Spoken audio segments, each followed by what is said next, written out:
Corps commander Karachi کی lieutenant colonel سید کاشف علی شہید کے گھر آمد، اہل خانہ سے ملاقات۔ لیفٹیننٹ جنرل بابر افتخار نے شجاعت و بہادری پر شہید کو خراج عقیدت پیش کیا۔ کہا کہ دفاع وطن کے لیے سید کاشف علی کی قربانی سنہری حروف سے لکھی جائے گی۔ کور کمانڈر کراچی نے لیفٹیننٹ کرنل سید کاشف علی شہید کے درجات کی بلندی کے لیے دعا کی۔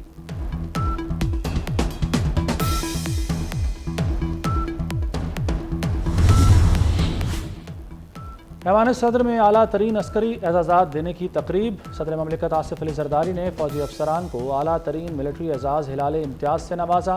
تقریب میں 41 ہلال امتیاز ملٹری کے اعزازات دیے گئے۔ کیپٹن عبدالولی شہید کا ستارہ بصالت ان کے والد نے وصول کیا۔ فخر ہے پاکستان کے شہداء میں ہمارا خون بھی شامل ہے، پاک فوج اپنے شہداء کو کبھی نہیں بھولتی۔ کیپٹن عبدالولی شہید کے والد کی 24 نیوز سے خصوصی گفتگو۔ فخر ہے مجھے کہ کم از کم پاکستان کے شہداء کے لسٹ میں ہمارا نام بھی، ہمارا خون بھی شامل ہے۔ پاک آرمی کا شکر گزار ہوں کہ وہ اپنے شہداء کو بھولتے نہیں ہو۔ تعلیم ہے ہی نہیں، اگر تعلیم ہوتی تو ہمیں بھی سمجھ ہوتا۔ ملک کی معیشت کی بہتری کے لیے وزیر اعظم کا بڑا فیصلہ، اقتصادی رابطہ کمیٹی کی چیئرمین شپ چھوڑ دی۔ شہباز شریف کی بجائے اب وزیر خزانہ ICC کے چیئرمین ہوں گے۔ وزیر اعظم نے اقتصادی رابطہ کمیٹی کی تشکیل نو کر دی۔ نوٹیفیکیشن جاری کر دیا گیا۔ ECC ارکان میں تجارت، پاور اور پیٹرولیم کے وفاقی وزراء شامل۔ اقتصادی امور اور منصوبہ بندی کے وفاقی وزراء بھی کمیٹی کا حصہ ہیں۔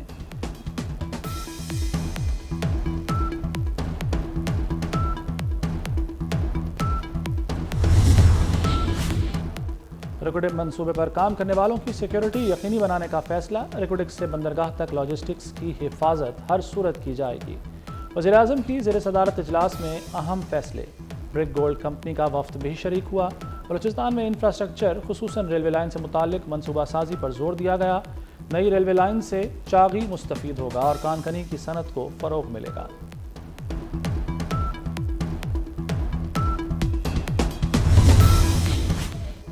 وزیراعلیٰ پنجاب کا دھاتی تار بنانے، بیچنے اور خریدنے والوں کے خلاف کریک ڈاؤن کا حکم۔ اسلحے کی نمائش روکنے کے لیے قانون پر عمل درآمد یقینی بنایا جائے۔ پتنگ کی ڈور سے جاں بحق بچے کی ویڈیو دیکھ کر دل کانپ اٹھا ہے۔ پتنگ بازی کا ہر صورت سدباب کیا جائے۔ پنجاب میں کہیں بھی نو گو ایریا بنانے کی اجازت نہیں دیں گے، مریم نواز کی ہدایت۔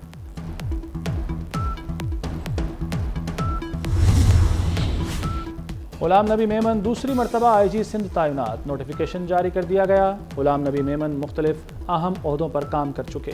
وفاقی حساس ادارے میں بھی اہم ذمہ داریاں نبھائیں۔ سندھ کے امن و امان کی خاطر کئی اہم فیصلے کیے۔ IG سندھ کی تقرری میں 21 روز لگے۔ سندھ حکومت نے 4 مارچ کو IG کے لیے نام بھیجے تھے۔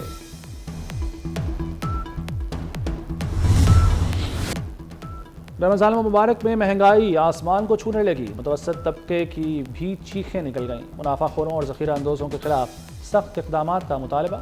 رمضان المبارک کے دوسرے عشرے میں سبزیاں، پھل، دالیں مہنگی ہونے پر شہری سخت پریشان۔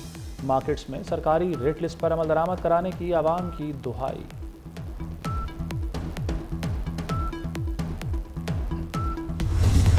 کمیٹی جو ہے وہ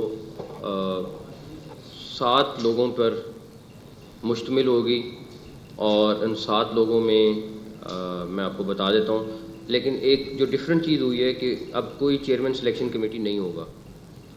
7 کے 7 ممبرز کے پاس اتنی پاور ہوگی جتنی کسی ایک ممبر کے پاس ہوتی ہے، اور وہ میجورٹی پہ ڈیسیژن کریں گے۔ ان کی ڈیبیٹ ہو، ان کی آپس میں بحث ہو، تاکہ ایک اچھے کنکلوژن کی طرف ہم پہنچیں۔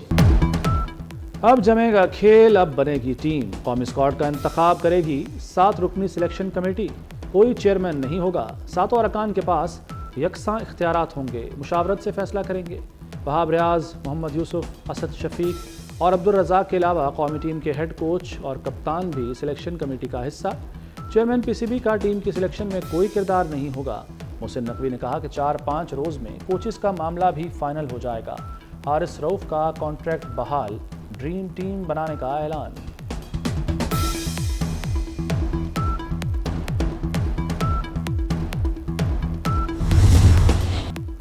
اماد وسیم کے بعد محمد عامر نے بھی ریٹائرمنٹ واپس لے لی۔ T20 ورلڈ کپ کے لیے دستیاب ہونے کا اعلان۔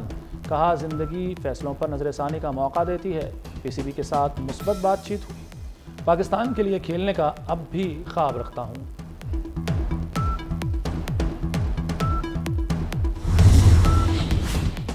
رواں سال کا پہلا جزوی چاند گرہن آج ہوگا۔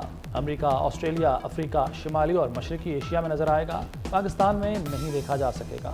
محکمہ موسمیات کے مطابق چاند معمول سے 10% کم روشن ہوگا۔ امریکہ کا بھارت میں مذہبی پابندیوں پر اظہار تشویش۔ امریکی اسٹیٹ ڈپارٹمنٹ کی ہیومن رائٹس رپورٹ میں مودی کا ملک مذہبی آزادی کے حوالے سے تشویشناک قرار۔ انتہا پسند پالیسیوں کی وجہ سے بھارت کو سیکولر کی بجائے صرف ہندو ملک ہی کہا جا سکتا ہے۔ گزشتہ سال اقلیتوں کا قتل عام ہوتا رہا، مسلمان، عیسائی اور دلت پر مظالم کے پہاڑ توڑے گئے۔ بھارت کو دنیا کے تشویشناک ممالک کی فہرست میں شامل کرنے کا مطالبہ۔ اور بہار زندگی بخشتی ہے، رت بدلتی ہے، پھول کھلتے ہیں، ڈالی ڈالی مسکراہٹ بکھیرتی ہے۔